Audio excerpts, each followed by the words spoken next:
Universe நேயர்களுக்கு எனது அன்பான வணக்கத்தை தெரிவித்துக் கொள்கிறேன் தோழர்களே. நேற்று வட இந்தியாவில் நர்மதா ஆற்றில் ஒரு படகு போய்கிட்டு இருக்கும்போது காற்றடித்து அந்த படகு கவிழ்ந்தது. இதில் பார்த்தீங்க அப்படின்னா ஒரு 6 பேர்லேருந்து 8 பேர் மரணம். அது தமிழ்நாட்டை சேர்ந்தவர்களும் அடக்கம், 2 பேர் அடக்கம். எப்படி அது ஒரு விபரீதம் நடந்ததை நம்மால் ஏற்றுக்கொள்ளவே முடியாதோ, அது எப்படி இயல்பானதோ அதே போல் தான் தமிழ்நாட்டின் தேர்தல் ரிசல்ட்டும் இப்போ அப்படித்தான் சொல்ல போகிறாங்க. ஒரு நாள் தான் இருக்குது, ஒரே நாள் தான் கேப் இருக்குது, நாளைக்கு ஒரு நாள் இருக்குது. தமிழ்நாட்டுக்குள்ளே இருக்கக்கூடிய அத்தனை பேரும் கருத்து கணிப்பு என்கின்ற பெயரில் திணிக்கிறாங்க போட்டுக்கிட்டு. எனக்கு பெரிய ஆச்சரியம் என்னன்னா, இந்த காணொலி நீங்கள் முழுமையாக பார்த்தீங்கன்னா 4 செய்தி இதில் நான் சொல்கிறேன். முன்னாள் IPS அதிகாரி ரவி அப்படிங்கிறவர் ஒரு பதிவு போட்டிருக்கிறார்.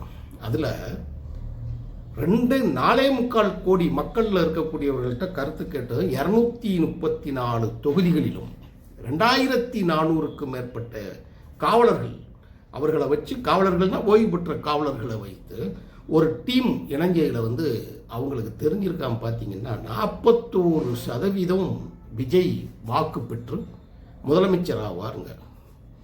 உண்மையிலேயே இவர்கள் என்ன சொல்ல வராங்க, மக்கள்கிட்ட என்ன ஒரு மைண்ட் செட் உருவாக்குன்னு நமக்கு ஒரு சந்தேகம் வருது எனக்கு. இப்போ நீங்கள் நல்லா கவனிச்சு பாருங்கள், IPS அதிகாரி யார்கிட்ட இருப்பாங்க? இப்போ கிரண்பேடி எல்லா இடங்கள்லையும் நான் நேர்மையானவர் அப்படி இப்படின்னு சொல்லி போராடி கடைசியில் எங்கே நின்னாங்க? பாண்டிச்சேரி அரசியலை பாழாக்குனாங்க, அப்படியே சமாதி ஆக்கிட்டாங்க. ஒரே நாளில் இன்றைக்கி BJP தான் பெரிய கட்சிங்கிறது மாதிரி வந்துட்டாங்க.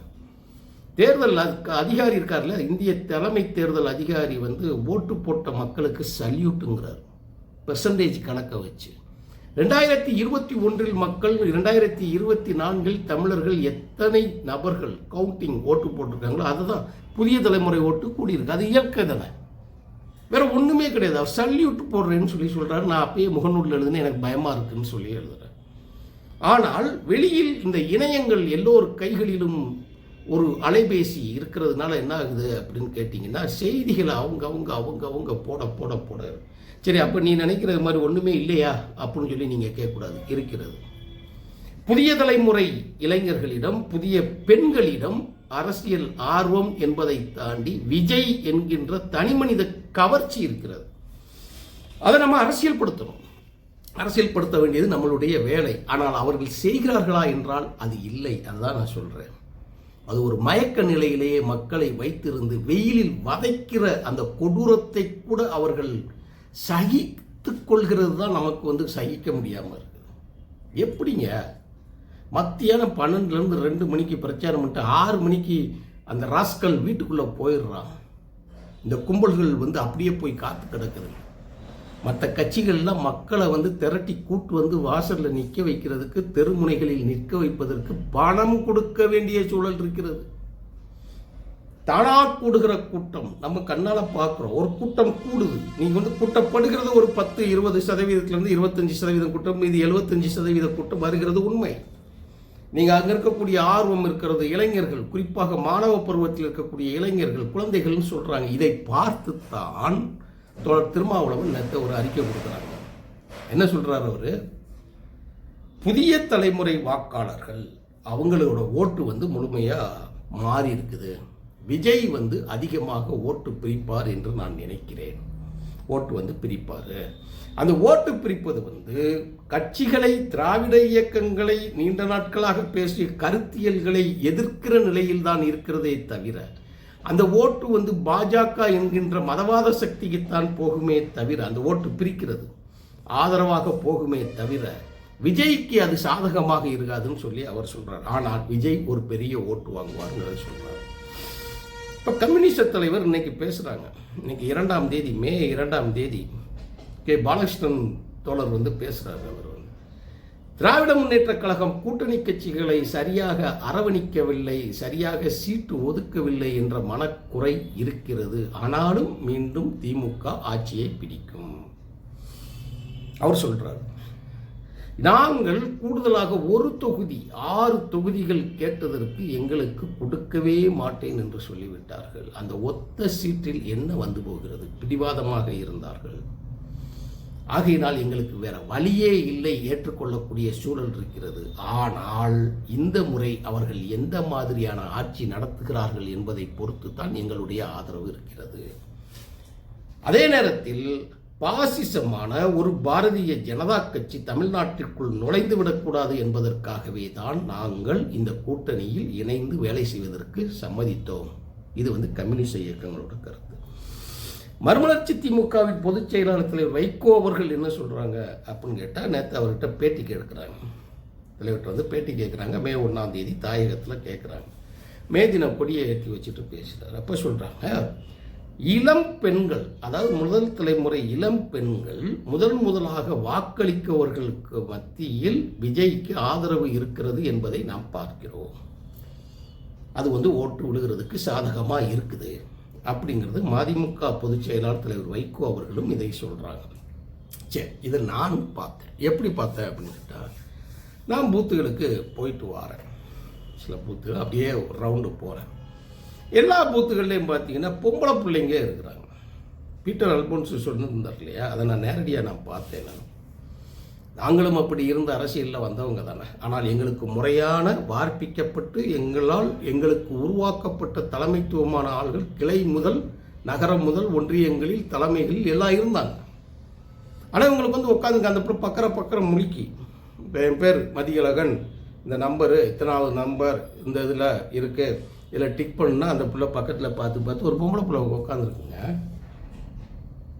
மற்ற ஆளுகளுக்கு பெண்கள் போவாங்க, கூட்டிக்கிட்டு போவாங்க. வெளியில் யாருமே கிடையாது. அந்த பிள்ளைய உட்காந்துருக்கு, போய் உட்காந்துருக்கு. வேட்பாளர் யாருன்னே தெரியாது. உள்ளதை சொல்ல போனால் இங்கே இருக்கக்கூடிய வேட்பாளர் யாருக்குமே அறிமுகம் இல்லாத ஒரு ஆள். இன்னொரு இடத்துக்கு நான் போகிறேன். தெற்கு பகுதி இருக்கக்கூடிய ஒரு இடத்துக்கு நான் பார்க்க போகிறேன். அங்கே போகும்போது பார்த்தீங்கன்னா கொடியை பிடிச்சிக்கிட்டு ஒரு 10 பசங்க நிற்கிறாங்க ரோட்டு மேலே. அப்போது ஒரு தம்பி இருந்தாப்புல. தம்பி யார் அப்படின்னு, என்னப்பா வேட்பாளர் எங்கே இருக்கிறாங்க உங்கள் வேட்பாளர் அப்படிங்கிற மாதிரி நான் கேட்குறேன். அண்ணே இந்த மாதிரி இப்படி வெளியே போயிருக்காங்க, வேட்பாளர் பேர் என்னன்னு கேட்டால் டக்குன்னு ஒரு நிமிஷம் முடிச்சுட்டு பக்கத்தில் இருக்க தோழர் கேட்டு ஒரு பெண் பேரை, வேட்பாளர் பேரை சொன்னாங்க. அவங்களுக்கு வீடு எங்கே இருக்குப்பா, எங்கே இருக்கு, எந்த தெருவங்கன்னு கேட்க சொன்னால் நம்ப மாட்டேங்கிற தோழரே, அவங்க வீடு எங்கே இருக்குன்னே தெரியாது. இது இருக்கான்னா அரசியலில் இருக்குது. சரி, மற்ற கட்சிகள்லேயே அப்படித்தான் இருக்கா, வீடு இதுகளில் இருக்கான்னு கேட்டால் அது அப்படித்தான். ஜோமி கும்பல் நாம் தமிழர்கள் அப்படி இருக்கா, கட்சிக்காரங்களுக்கு அதை பற்றிலாம் தேவையில்லை, தச்சு தானாக சேர்கிறார்கள் அப்படிங்கிறார். ஆனால் அவர்கள் அரசியல் படுத்தப்பட்டு எந்த நிலையில் பயன்படுத்தப்பட போகிறார்கள் என்பதுதான் இந்த இடத்துல ஒரு முக்கியமான விஷயம். இப்போ விஜய் என்ன செய்கிறாருன்னா, நேரடியாக கூட்டு எல்லாரும் வந்துருங்க, பனையூருக்கு வந்துருங்க. இதில் ஒரு கேள்வி நம்ம கேட்க வேண்டியிருக்கு, அதனால் பதிவு செஞ்சு தான் ஆகணும். கரூருக்கு வீட்டை விட்டு வெளியே வராதவன் இதை உங்களை காண ஆவலோடு நான் இருக்கிறேன் என்று பேசுகிற கேள்வி இருக்குல்ல, வாங்கி வருது. என்னப்பா ஆவலா இருக்க நீ? யார் கொடுத்த தகவல் இது? மக்கள் எப்படி உங்களுக்கு மைண்ட் செட்டை உருவாக்குறாங்க?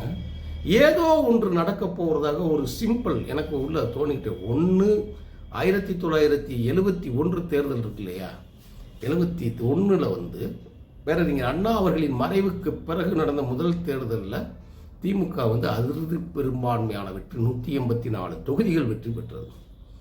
ஒன்று அப்படி இருக்கணும். ரெண்டாவது, புரட்சித் தலைவர் எம்ஜிஆர் அவர்கள் மறைந்த பிறகு 1989 நடந்த தேர்தலோட ரிசல்ட் வரும். இந்த 2 தேர்தல் ரிசல்ட் வரும்னு எனக்கும் என் மனசுக்குள்ள ஒன்று தோணுது. அப்படி இல்லை என்றால் ரொம்ப நியூட்ரலான ஒரு நிலைமை தான் இருக்கும். அப்படி வருவதற்கு வாய்ப்பு இல்லை என்று தான் நான் நினைக்கிறேன். ஏனால் இந்த தேர்தல் முழுவதுமாக அனைவருமே என்ன செஞ்சாங்கன்னா, பணம்தான் அளவுகோல் என்று கொண்டு வந்து விட்டார்கள்.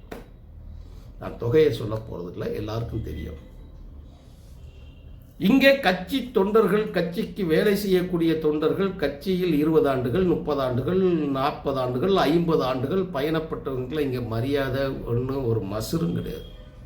கையில் காசு இருக்கா, காசு கொடுக்குறியா? அப்போ கொள்கை பேசி, திட்டங்கள் பேசி, இந்த நாட்டிற்கு, இந்த மக்களுக்கு, அந்த ஊருக்கு என்னென்ன தேவைகள் என்பதை பேசி, இதுவரை இருந்த சட்டமன்ற உறுப்பினர் என்ன செய்தார், நாங்கள் என்ன செய்வோம் என்கின்றதை பேசி, அது ஒரு பேசுபடு பொருளாக இல்லாமல் காசு எவ்வளவு கொடுப்பன்னு கேட்குற அளவுக்கு அரசியல் போய்விட்ட இந்த தரம் தாழ்ந்த அரசியலை எங்கள் காலத்தில் பார்க்க துவங்கிவிட்டோம் என்பதுதான் அவலம். அது 2 கட்சிகளுக்கும் பொருந்தும். ஆகையினால் இந்த நிலையை உருவாக்குவதனால் இந்த மண்ணுக்கும் இந்த மக்களுக்கும் இந்த நிலத்துக்கும் உழைக்கக்கூடிய அரசியல் கட்சிகளுடைய நிலை அந்தோ பரிதாபம். அவ்வளோதான் சொல்ல முடியும். மதிமுக, விசிக, இடது கம்யூனிஸ்ட், இன்ன பிற அமைப்புகள், தமிழார்ந்த அமைப்புகள், இப்போ இதில் அப்போ நாம் தமிழர் கட்சி அது ஒரு பேரம் தேசிய பரதேசி பய கட்சி. அதை பற்றி நீங்கள் பேச விட இந்த லிஸ்ட்டுகளில் வரக்கூடாத ஒரு கொடூரமான ஒரு கட்சி தான் நாம் தமிழர். சீமான்கிற பேசுகிறது தமிழ் தேசியம். ஆனால் தமிழ் தேசியத்திற்கு உழைத்தவர்களை, தமிழர்களை தமிழ் பேச வைத்தவர்களை, தமிழ் பத்திரிகைகளை தமிழில் எழுத வைத்தவர்களை கேலி பேசக்கூடிய அயோக்கிய கும்பல் சீமான் கும்பல் நாம் தமிழர் என்ற பேரோடு வருவான். அவெல்லாம் அழித்து ஒழிக்கப்பட வேண்டியவன். அந்த ஒரு விஷயத்துக்காக விஜய்க்கு நம்ம சொல்லலாம், அவ்வளோதான் சொல்லணும். ஆனால் ஆட்சியையும் நாட்டையும் கொடுக்க முடியாது என்பதுதான் உண்மை.